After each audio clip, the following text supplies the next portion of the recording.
حضرت عایشه مادرمان گفت از برای پیغمبر گفتم شب خیستم ساعت 2 شب بود حبیب خدا بالای جای نماز. گفتم از برای پیغمبر، ای پیغمبری خدا قدمات ورم کرده، زانوهات مثل زانوهای شتر ورم کردن. غفر لک ما تقدم من ذنبک و ما تأخر. آخی پروردگار گناه اول آخری تو را مغفرت کرده است. خواب نمیکنی جانت کمتر راحت کنه.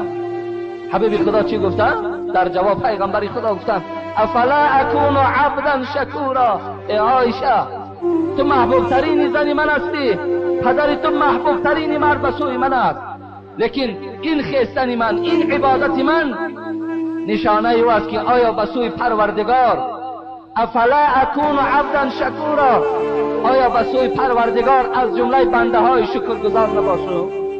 ببین حدیث های دیگر میگوید پیغمبر خدا ساعت 2-3 شب میشید خانه علی میرفت، خانه دامادش، دختری دوستدارش فاطمه.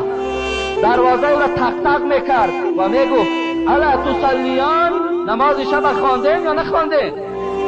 ببینید فاطمه را با علی بیدار میکرد، نماز شب خواندین یا نخواندین؟ حبیب خدا برای چی بیدار میکرد دختری دوستدار خدا، دامادی دوستدار خدا برای چی بیدار میکرد؟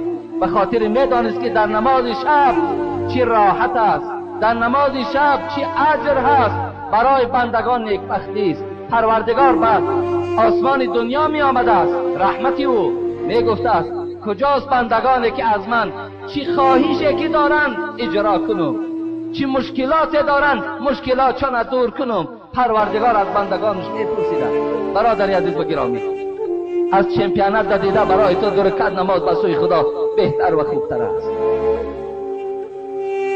حبیب خدا گفتند جنت برای این